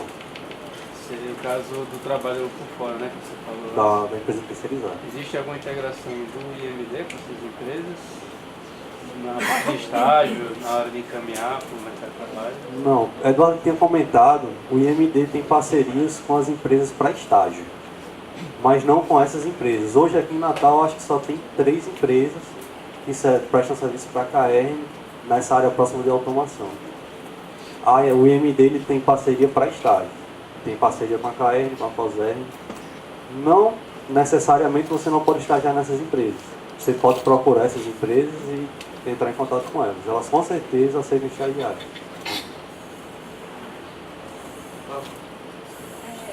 Tem chance, sim, na área da eletrônica de ser bem sucedido como autônomo? Sim, perfeitamente. acho que o professor aqui falou sobre a questão de app comercial, né? Você desenvolver um app e tal. Existe uma disciplina que é muito interessante na parte eletrônica, que é os sistemas embarcados, sistemas controlados. O que é isso? É você ter uma ideia na cabeça, tentar fazer o hardware. O hardware que eu falo, pessoal, é você tentar implantar a eletrônica dentro de uma plaquinha. E como é um sistema, se for um sistema bem controlado, então existe uma linguagem de programação que você coloca naquele componente e vende aquele produto. Então, vamos supor que você idealize qualquer coisa. Eu quero desenvolver um sensor de presença genuinamente meu e tentar divulgar e vender esse produto no mercado. Então, existe todo um conjunto de disciplinas que é feito com eletrônica e você pode fazer isso em casa, tá certo? O processo produtivo, obviamente, para você fazer um sistema protótipo, geralmente você desenvolve em casa. Quando você vai fazer 1000 produtos desses para tentar vender, aí é diferente. Aí você tem que contratar uma empresa que faça placa de circuito em grande escala e mais rápido. Mas é possível sim você ganhar dinheiro como autônomo nesse sentido e dentre outros também. Profissionalmente, quando você é bem conhecido na área da eletrônica, você é muito requisitado, seja para qualquer coisa, para serviço de modo geral. Tá certo? Então é comum, às vezes, esses tipos de profissionais receber ligações até mesmo de outras indústrias, de outros locais de trabalho. Rapaz, estou com um problema aqui, a minha placa não liga, chega tensão, chega energia, a fonte está boa, mas os outros componentes não funcionam. Aí é comum que você receba esses convites para executar essas atividades. Então, como autônomo, também tem um bom nicho de mercado em cima disso. Só para complementar uma coisa, embora não seja da área de eletrônica, mas na fala do professor acabei lembrando aqui, uma coisa que potencializa bastante essas possibilidades é você imaginar hoje essa coisa do crowdsourcing, né? do financiamento colaborativo, né? Onde você pode, por exemplo, ter uma ideia de um microcontrolador, mas para implementar, obviamente, você precisa de algum recurso. E você pode lançar, e é o que se tem hoje, vários projetos nesse sentido, você lança um projeto de crowdsourcing dizendo, preciso coletar, chegar tanto para produzir isso e quem financiar vai receber num valor mais baixo tantas unidades, por exemplo. E isso funciona muito bem hoje em dia. Eu vejo muita gente fazendo isso e projetos de sucesso. Tá? Então é só para complementar.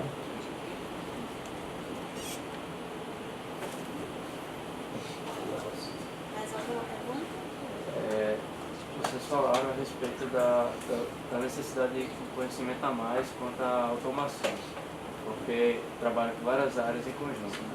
Aí, no meu caso específico, eu tenho técnico em eletrotécnico no IFRN, trabalho há quase 5 anos na Capital com telecomunicações e pretendo fazer automação.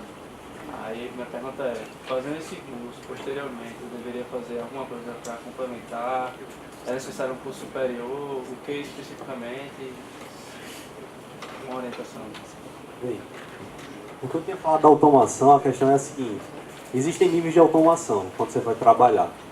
Hoje, você trabalha na empresa de telecomunicações. Uma coisa muito forte e que é muito fraco no mercado local, que está começando a surgir demanda, acho que ele também pode confirmar, é a parte de comunicação dos equipamentos, as redes industriais. Hoje a gente não tem mais nenhum equipamento que tem um mostrador local, por exemplo. Ele tem que se comunicar com os sistemas supervisórios. Para se comunicar, ele usa uma rede industrial. Isso é uma ênfase da automação. É você trabalhar com a parte de comunicação dos equipamentos. Você pode trabalhar com a parte dos controladores. Você pode trabalhar com a parte de projeto. O que eu havia falado da parte de automação, de você ter conhecimento das outras áreas, por exemplo, a KR. A KR ela estava zerada de automação, ela não tinha nada. E não tinha ninguém na KR capacitado na época para retirar aqueles problemas que a gente tinha em campo, eles não conseguiam nem identificar. Então o conhecimento das outras áreas vem muito daí. É você chegar numa empresa de alimentícia, entender como é que funciona a planta dela e propor para a fábrica, para a indústria, uma solução. Essa é outra ênfase totalmente diferente de automação, daquele ponto de vista de redes industriais. Você propor soluções. Para você propor soluções de automação, você tem que ter conhecimento de outras áreas. Mas não necessariamente. Se você quiser, na sua equipe de trabalho, você tem pessoas de outras áreas. Você tem um técnico de mecânica com você, tem um técnico de construção civil, tem um técnico de saneamento. Então eles vão ajudar você a compor sua malha de controle. Para você que já é técnico em eletrotécnica e trabalha na parte de telecomunicações, eu acho que o curso de automação, se você quiser alguma complementação, pode fazer um curso de mecânica, ajuda muito na parte física, porque o técnico ele não só vai fazer projetos, o técnico ele vai auxiliar na implantação também. Então muitas vezes ele vai ter que acompanhar um serviço, e ele vai precisar entender muitas vezes da parte mecânica, a parte de acionamento pneumático, acionamento hidráulico, manutenção de bombas, verificar se uma bomba está funcionando direito. Tudo isso o técnico de automação vai trabalhar. Se botar o nível de mecânica, um técnico seria suficiente? Teria que ser um superior? Não, seria suficiente. O técnico de automação daqui ele já é o suficiente. Você vai conseguir atingir toda a indústria, vai conseguir propor a solução. O técnico em mecânica que eu sugeri seria se você quiser desenvolver alguma solução diferente do técnico de automação. Por exemplo, uma coisa que, como eu fiz outros cursos enquanto trabalhava, quando você faz um curso voltado para determinada área, por exemplo, você já está fazendo técnico de automação, você terminou. Você vai fazer um técnico em mecânica com o objetivo de auxiliar no seu técnico de automação. Você vai fazer um curso com uma visualização diferente. Você vai visualizar coisas que os outros técnicos em mecânica não enxergam. Minha visualização nesse caso seria para energias renováveis. Acho que não estaria errado não, né? Associar uma coisa a outra para o mercado daqui. Para automação? Sim. Não. Tudo isso são projetos, uma coisa que a gente também está implementando. Tudo isso é a ideia de discutindo com os professores, com os alunos mesmo dos cursos daqui, a gente tem ideias para implementar na indústria. Uma coisa que também está muito forte é a implementação de painéis solares, de energias renováveis para alimentar os seus painéis de telemetria de dados, as suas malhas de controle. Então é um enfoque muito bom, que hoje a gente não tem. E as empresas elas focam muito na redução de custos. Muitas vezes o que acontece? Você tem uma indústria descentralizada. Você tem indústria que tem um polo aqui, tem um polo no outro canto da cidade. E você precisa comunicar. Então esse polo é muito distante. O equipamento fica muito distante da parte de energia elétrica. Você vai lá e instala um painel solar, ao invés de instalar 10 postes com a linha de transmissão somente para lá. É uma solução muito boa. Ainda sobre a questão da certificação, você da área de redes, você acha que a questão da certificação, especificamente na área de redes, tem que ser maior do que nas outras? O mercado exige mais assim a certificação, mais certificações do que das outras áreas? É difícil dizer das outras áreas, né? Porque obviamente eu não... Mas eu imagino que na parte de automação, certificação seja importante, principalmente na área de projetos. Eu não imagino uma empresa contratando um projeto de automação sem se certificar de que aquela pessoa tem os conhecimentos necessários. E para isso que serve a certificação, né? Tipo assim, eu tenho certificação em rede. Certo. Aí, eu estou comparando a todos têm a mesma certificação, mas na área dele, tipo automação, eletrônica, jogos e tal. Eu teria que ter mais certificação em redes, porque certa vez eu escutei um professor meu falando que para você ser um bom funcionário da área de redes, você tem que ter bastante certificação. As empresas elas exigem isso de você. Eu espero não conhecer esse professor, porque eu vou contra o que ele fala. Eu particularmente acho que, e acredito nisso firmemente pela profissão, que a primeira coisa que você tem que saber fazer. Eu conheço os dois mundos. Eu conheço gente que tem um monte de certificação e não sabe fazer metade do que outros que não fizeram certificação nenhuma. Então a primeira coisa, você tem que saber fazer. A certificação, eu vou tentar ser bem o mais honesto possível com você. A certificação é mais um requisito burocrático em determinadas situações. Então, por exemplo, eu tenho uma empresa, já me aconteceu, eu fui, e nem foi diretamente na área de redes. Lembra que eu falei que eu dava consultoria em outras áreas, banco de dados, etc. e tal. E essa foi na área de banco de dados. Eu fui chamado por uma empresa, uma indústria de papel, de celulose, era bastante grande e conhecida, talvez é a maior produtora no Brasil hoje. E eles estavam com um problema no banco de dados deles. Aí eu fui lá, fui chamado para fazer a consultoria, fiz uma pré-análise, que eu fazia um pré-relatório para dizer o que eu ia fazer, como eu ia fazer, quanto tempo ia durar e quanto eu ia cobrar. Aí eu fiz todo o relatório, analisei a situação e coloquei para eles quanto eu ia cobrar. E eu cobrava o valor de mercado.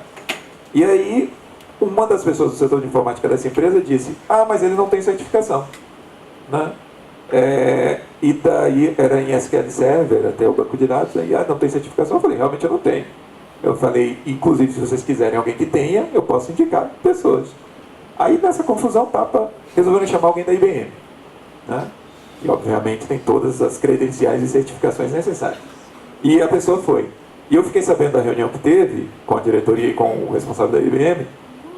Eles expuseram a situação, tá, o cara da IBM, aí falaram, ó, inclusive teve um outro rapaz aqui, mas ele não tinha certificação, então a gente optou por não pegar. E mostraram o meu relatório para ele.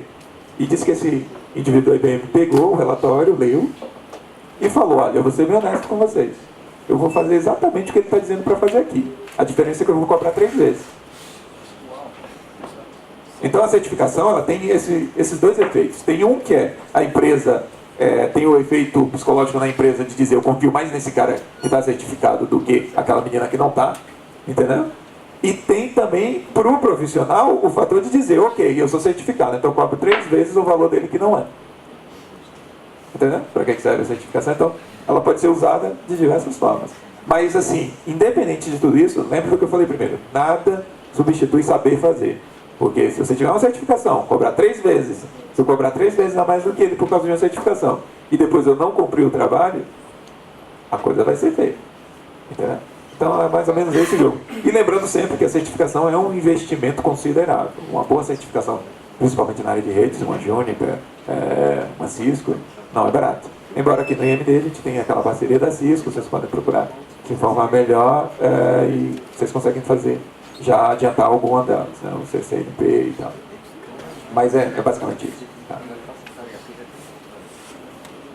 Minha pergunta é sobre jogos digitais. Como é que eu posso trabalhar nessa área no Brasil? No Brasil, a gente tem um mapeamento que foi feito há 2 anos e meio atrás pelo BNDES, que é o Banco Nacional de Desenvolvimento Sustentável, e que mapeou a indústria brasileira, exatamente para permitir com que o governo brasileiro publicasse editais para fomentar essa área, que é uma área que está crescendo muito no mundo, mas que o Brasil ainda está incipiente. Tá? Mesmo a gente viu aqui, entre 1,5% e 2% do mercado mundial é brasileiro, você gasta dinheiro com isso, mas o desenvolvimento ainda é incipiente. Então foi mapeado, a gente tem uma média de aproximadamente 500 empresas no Brasil, isso foi em 2015, foi publicado, 2014, 2015 foi publicado o relatório, uma média de 500 empresas no Brasil desenvolvendo certos jogos, onde uma boa parte delas focada em jogos sérios, tá? Não é para entretenimento, o mercado de entretenimento é um mercado muito mais complicado de entrar, porque você tem os grandes players mundiais, Electronic Arts, Ubisoft e tal, que são já uma concorrência feroz. Já no contexto dos jogos sérios, da gamificação é mais fácil, porque você tem problemas locais e nacionais que podem ser tratados sem um player desse estar sendo seu concorrente direto. Então, tem um foco muito forte nesse sentido. E aí, existe tanta possibilidade de entrar em empresas existentes, aqui, se a gente dizer, localmente, tudo está começando. Inclusive os cursos todos estão começando agora, o curso de graduação está começando agora esse ano. O técnico já começou há 2 anos, né? Então, quer dizer, a gente está começando a formar pessoas, que a gente não tem gente formada ainda na área aqui, a gente está sensibilizando, tá, gestores e as pessoas em geral também, que é possível, tem uma enormidade de possibilidades de utilizar essas ferramentas para poder resolver diversos problemas, que sejam problemas sociais ou então no entretenimento também, para criar soluções, mas é algo incipiente localmente. Então, hoje, o profissional formado aqui, a gente está incentivando muito a criar o seu próprio negócio. Tá? E aí tem toda a assistência, quem tem incubadora, ele tem possibilidade de você estar trabalhando com pessoas de diversas áreas, por exemplo, esse curso de jogos da graduação, são diversos departamentos da universidade que estão em conjunto. Tem a escola de música, tem um departamento de arte, tem artes visuais, design e tal. Então, quer dizer, é uma junção de diversos profissionais que são necessários para a área. Então, é todo um ecossistema que a gente está criando, mas que a gente necessita um pouco de tempo para que ele tenha realmente uma certa existência aqui. Então, eu diria, hoje, se você disser, hoje eu quero trabalhar numa empresa que já está há um certo tempo, você vai ter que sair daqui. Ou então, você monta o seu próprio negócio e você vai devagarzinho evoluindo para que o seu negócio ele cresça. Então, são duas possibilidades. Mas a gente tem em mente que, em poucos anos, por exemplo, daqui a uns 5 anos, quando a gente já começar realmente a ter profissionais formados aqui, a gente vai começar a ter diversas outras oportunidades. Até porque as parcerias que a gente tem com outros estados, por exemplo, Pernambuco, Recife, já está trabalhando essa área de jogos há 15 anos, aí tem várias empresas que estão lá, eles mesmo dizem, a partir do momento que tiver gente formada aqui, com empresas trabalhando aqui, tem muita demanda que eles têm lá que eles vão passar para a gente também. Aí eles querem parceria e tudo. Então, essa a previsão é de, no futuro próximo, a gente ter diversas oportunidades. Atualmente, hoje, ainda tem pouca coisa. Né? Então, para quem está formado hoje aqui, aí tem oportunidades em outros estados do país, como por exemplo Pernambuco, que é aqui perto, ou então também oportunidades fora. Mas para oportunidades fora você tem que ter uma bagagem já, tem que ter trabalhado em algumas empresas por aqui também, para demonstrar que você é competente e que tem um portfólio legal para poder ir para fora. Mas tem outros países, por exemplo, o Canadá, o Reino Unido, que também pega bastante gente, bastante brasileiro, tá? Mas que já está com um nível mais avançado. Então, é isso. Agora, eu acho que é mais período de formação. Preste atenção na formação, se formar bem, trabalhar no portfólio, desenvolver muitos jogos para ganhar bastante experiência, ver as oportunidades que existem no mercado. Caso tenha interesse em ser empreendedor, criar o próprio negócio, que vai ter oportunidades aí na área. A gente tem cada vez mais oportunidades, por quê? Porque a gente tem uma geração de jovens hoje, vocês, que são 100% de jogadores. Então, quer dizer, tudo que é área está se demandando esse tipo de ferramenta para resolver certas problemáticas que a gente tem. Então, se formar e aí ver as diversas oportunidades que vão acontecer no mercado futuramente. A oportunidade de ganhar dinheiro, com certeza, tem e vai ter cada vez mais e muito, porque é um mercado com um crescimento muito forte, tá? E que utiliza as diversas ferramentas das outras áreas também para colocar em prática as suas soluções. Mais outra pergunta. Habilidades em desenho são importantes para essa área? Ok. Habilidades em desenho, desenhar. Mas a habilidade vai depender da área que você está. Se você se especializa, por exemplo, você está aqui no curso de TI, então você se especializa em programação, tem uma base matemática e depois programação. Então você vai trabalhar muito a questão do game design. É importante, qualquer que seja o profissional da área dos jogos, ele trabalhar muito game design, conhecer qual é o processo de produção dos jogos. Mas ele não precisa ser um cara que é o desenhista, que vai fazer os modelos, que vai desenvolver a música. Tem profissionais para isso. É por isso que a gente eu acho que todas as áreas aqui, todo mundo falou de trabalho em equipe, tá? Trabalho colaborativo. Hoje você não trabalha mais como um profissional de uma área só. Até recentemente, agora em abril, saiu uma matéria da BBC Capital, que é uma indústria publicitária muito forte, renomada, mostrando que hoje não adianta mais formar profissionais de uma área só, porque os trabalhos no futuro, tá? E futuro próximo, né, daqui a 30, 40 anos, né, para essa década que está vindo agora, não é mais de profissionais de uma área só.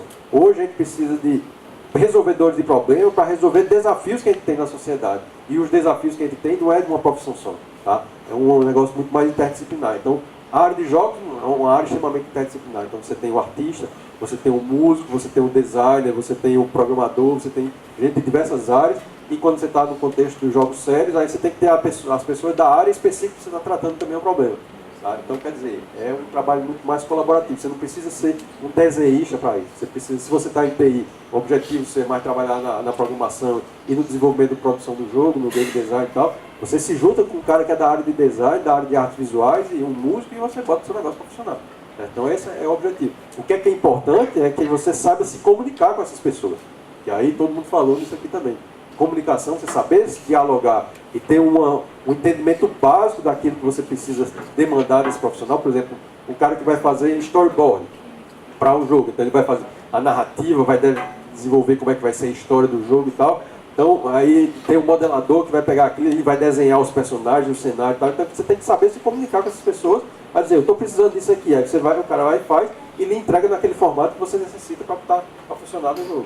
Então a comunicação é algo importante e para isso você entender um pouquinho das pessoas. É por isso que você precisa ser um profissional que é aberto às outras áreas. Mas não necessariamente você tem que ser um profissional de cada uma das áreas que são necessárias. Aí você se junta com as pessoas que são competentes para isso. Só complementando rapidinho também, a gente está, se você quer fazer o seu negócio só e tal, a gente está numa leva agora muito grande de mercados de assets, né? Então o Unity ele tem o próprio mercado de assets, o mercado de assets da Unreal é aberto, você pode comprar um negócio lá e levar para o Unity. Então, se você, não, mas eu queria fazer meu primeiro protótipo sozinho, você pode ir lá e comprar alguma coisa que algum artista fez, né? Tem os seus custos. Tem o opengameart.org também, que é um site com milhares de recursos em Creative Commons, que é uma licença que você pode usar para o que quiser, basta que você cite, né? Então, existem lugares onde você pode buscar Se você não tem, não conheço nenhum artista, beleza, esses sites são cheios de artistas e você pode entrar lá e fazer o contato com eles sem problema. Assets são os objetos utilizados nos jogos, né? Os desenhos, as músicas, os sonzinhos de pulo, de explosão, né? Todos os objetos gráficos e sonoros utilizados. Tá? Questão da especificação, você falou que se especificou na França, aí no caso só tem essa possibilidade no exterior ou aqui no Brasil já teria essa possibilidade de se especificar na área de jogos?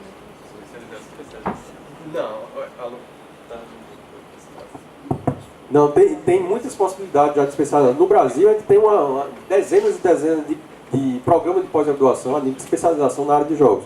A grande maioria está nas instituições privadas, tá? Pública, assim, por exemplo, aqui a ênfase da graduação que a gente tem aqui no IMD é a segunda no país. Tá? A primeira que teve foi no IFRJ, no Instituto Federal do Rio de Janeiro, teve uma graduação em jogos. No Instituição de Ensino Superior Pública Federal. Tá? Aqui a gente, quer dizer, uma coisa extremamente original ainda em instituições públicas.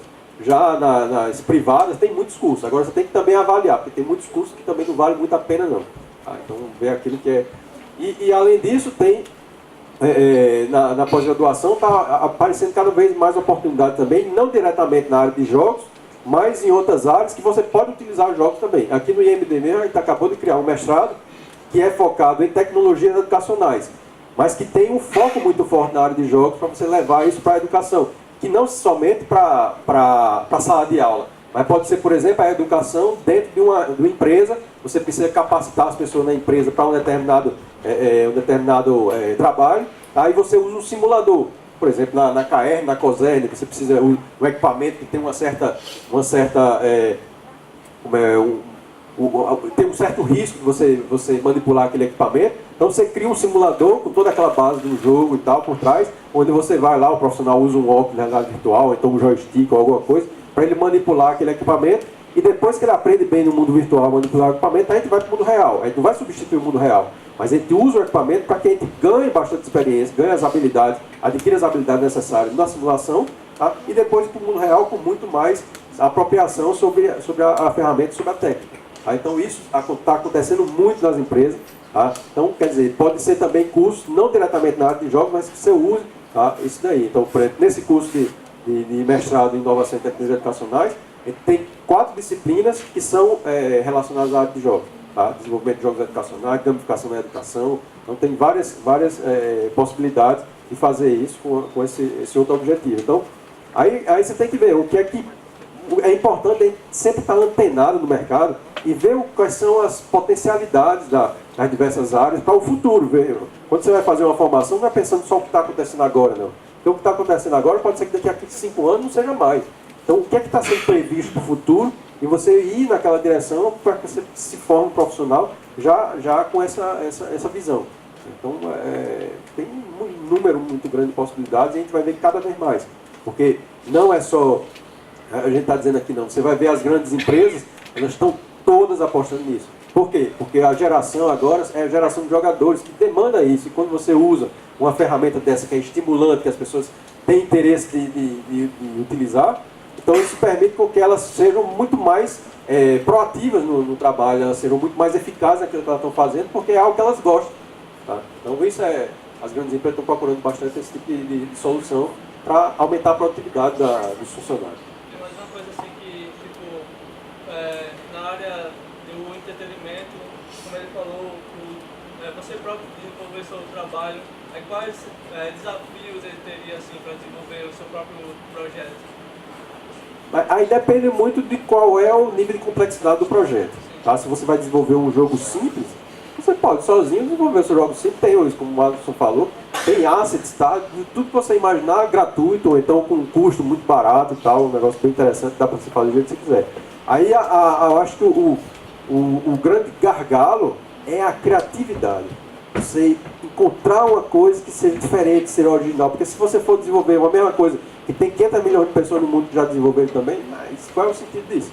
Então você vai ser no meio de não sei quantos. Tá? Agora quando você usa a criatividade, você faz, por exemplo, aquele vídeo que eu mostrei aqui. Pô, você vê, imagine um problema social que tem bilhões de crianças no mundo. Tá? Deve ter mais de 1 bilhão de crianças no mundo aí que você está resolvendo o problema desse povo todinho. Então é um problema social massificado e que com um negócio simples, porque não tem muita coisa complexa ali, não. Tá? Uma coisa simples que você coloca em prática e você faz essa grande revolução. Tá? Então esse que é acho que o grande desafio que a gente tem hoje, né, de fazer com que a gente crie coisas que sejam realmente interessantes, que resolvam problemas sociais. Aí você pode conseguir fazer um negócio que é bastante interessante. No contexto do entretenimento, é mais difícil a gente conseguir fazer isso, porque no entretenimento você não está resolvendo um problema, você está fazendo com que a pessoa ela brinque, ela se divirta com uma coisa. Mas tem, do mesmo jeito que você tem um jogo aqui, tem dezenas de outros jogos ali que ela pode brincar também, e pode ser que os outros jogos sejam muito mais interessantes do que o seu, porque você pega uma Ubisoft, tem 200 pessoas numa equipe que está desenvolvendo aquilo não sei quantos anos, e gasta 200 milhões no jogo, e aí é uma concorrência completamente desleal contra você que está desenvolvendo sozinho. Mas existem coisas também, como você pega um Flappy Bird que o cara colocou ali, um negócio que não tem nada que fazer, você fica apertando o dedo aqui, um passarinho está subindo aqui, que você faz um negócio disso ali em 3 horas e até menos que isso. Se for para desenhar, você gasta 3 horas. E o cara bota na internet aquilo ali e milhões de pessoas do mundo, que negócio, aí o cara fica lá, pô, perdi, só passei 2, não, mas tem que passar 3, eu perdi, agora tem que passar 4. Então quer dizer, um ponto que é muito importante também, além da criatividade, é entender como as pessoas funcionam. O que é que motiva as pessoas? O que é que faz ela pegar um jogo e ela jogar? Tá? Então isso é algo que é muito importante, que a gente vê muita gente desenvolvendo jogos, na gamificação principalmente. Vou gamificar não sei o quê, aí vou botar um ponto aqui. Amigo, não é porque você vai botar um ponto que as pessoas vão querer fazer o seu negócio porque você botou um ponto, não. Agora, você entender como as pessoas se motivam, por exemplo, rede social. Por que todo mundo usa o WhatsApp? Vocês já imaginaram isso? Agora, você estudar o que tem na psicologia, para você entender como é que as pessoas se motivam, o que é que você faz um negocinho aqui diferente e todo mundo vai fazer aquilo ali, mesmo que você não tenha feito, você só colocou uma coisinha diferente e todo mundo presta atenção, causa impacto. Então, entender as pessoas é algo extremamente importante para você projetar soluções hoje. Porque se você for projetar soluções sem saber o que é que você está fazendo para as pessoas, você vai apenas ser mais um produto, mais uma solução que vai entrar ali e não necessariamente você vai ter gente para utilizar. Agora, quando você faz algo, você percebe exatamente o que é que as pessoas têm interesse, você faz baseado naquilo que elas têm interesse. Tá? Um parque de diversões, você pega, por exemplo, a Disneyland. Você acha que ele pega um brinquedo ali, coloca o brinquedo e eles não foram avaliar o que é interessante para a pessoa naquilo ali e foi tudo projetado. É um dever do parque fazer algo que vai ser realmente interessante para ela. Então, esse entendimento das pessoas é algo muito importante também quando você está na indústria de jogos, que é uma indústria extremamente criativa. Só complementando, você falou bem da indústria de entretenimento, né? Uma indústria que eu gosto muito de me envolver, apesar de eu ter trabalhado com jogos sérios do TCC, do mestrado e tal. E a gente está vivendo uma onda muito legal agora de, não sei se revolta é a palavra, mas acho que se encaixa, contra as grandes empresas, né? A gente está numa leva de das mesmas sagas sendo revividas, né? E a gente tem todo ano vai sair, sei lá, um Assassin's Creed novo, ou vai sair um novo da mesma série, vai sair o novo FIFA, vai sair o novo Call of Duty. Todo ano vai ter a mesma coisa, né? E tem uma grande parte da galera que já está meio que enchendo o saco disso, né? Eles estão achando, principalmente para esse modelo novo de negócios que o pessoal está assumindo de DLC, que você compra um jogo e vem nada, né? Tipo, vou no mercado comprar carne, daí você volta com uma bandejinha de isopor para casa e depois você paga 4 vezes o preço para botar a carne em cima. É mais ou menos isso, né? A gente está vivendo uma era de DLCs, de problemas, né? E isso está fazendo com que a indústria indie se fortaleça muito, né? Então a gente está vendo diversos sucessos indie aparecendo um atrás do outro aí. Firewatch, Binding of Isaac, né? Vários jogos assim, Ori and the Blind Forest, né? Jogos desenvolvidos por produtoras pequenas que ganham muito espaço, né? E isso está crescendo muito e é uma coisa que se pode aproveitar para entrar nessa indústria de entretenimento, né? O Resonance, que é um jogo que eu recomendo muito que vocês deem uma olhada, desenvolvido lá pela galera do Pong, o professor Thiago do IF, foi uma Game Jam, é outra coisa que está na moda, que é uma Game Jam. Senta todo mundo lá numa sala, vocês têm 48 horas para entregar um jogo com um tema, valendo, certo? Eles participaram da Game Jam, o tema era ondas, né? E todo mundo pensou, poxa, eu vou fazer um jogo para ensinar ondas da física, eu vou fazer um jogo para falar sobre ondas do mar. E aí os caras tiveram a ideia, poxa, eu vou fazer um jogo onde você usa as ondas sonoras para quebrar objetos, né? Então eles fizeram um negócio de entretenimento mesmo, numa Game Jam que talvez nem tivesse muito esse fim, e eles estão com o jogo fazendo muito sucesso, né? Estão indo para festivais brasileiros e agora convidados até para festivais internacionais lá na Coreia do Sul. Tá? Então tem muito espaço para esse negócio de entretenimento aí. Isso é uma coisa que você se interessa, é uma coisa que você quer desenvolver. É um mercado, como o Charles falou, difícil, né? Você vai ter concorrer contra grandes players e contra milhares de pequenos players, mas tem espaço para todo mundo. Se você tiver um negócio realmente legal, tem espaço. Beleza? E também ter resiliência, tá? Não é o primeiro jogo que você vai desenvolver que você vai conseguir chegar. Então tem que ganhar experiência. Em algum momento pode dar certo, mas aí tem que continuar e evoluindo, você vai ver que rapidinho, tá? Você vai ganhar bastante experiência, vai ter resultados muito mais interessantes. E é bom quando você guarda um portfólio, e você vê o que você fez no início, o que você está fazendo agora. Então você entende perfeitamente como evoluiu, certo? O desenvolvimento das habilidades, você consegue fazer coisas muito mais interessantes. Então, continuar e desenvolver o máximo possível para ir ganhando experiência.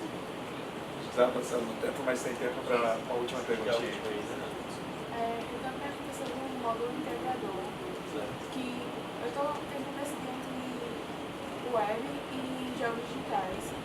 E aí eu estou tentando contar pela vantagem. Eu faço multimídia, eu então eu tenho aula de design e animação.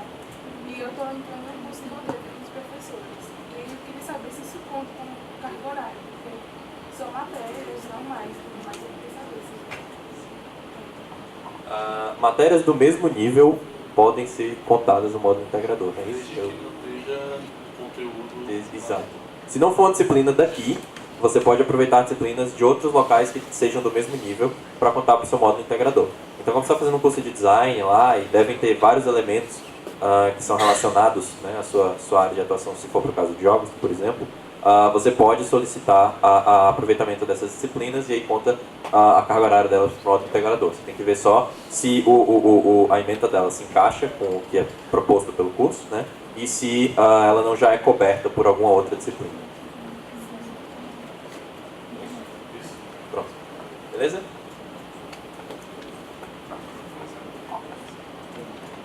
Eu quero agradecer a todos que estão na mesa. Muito obrigada pelo convite, pela participação. A todos vocês. O certificado ele vai ser impresso pelo CIGA e provavelmente no final do mês, né, já está lá. Vai estar contando hora para o modo integrador. Muito obrigada pela participação de todos vocês.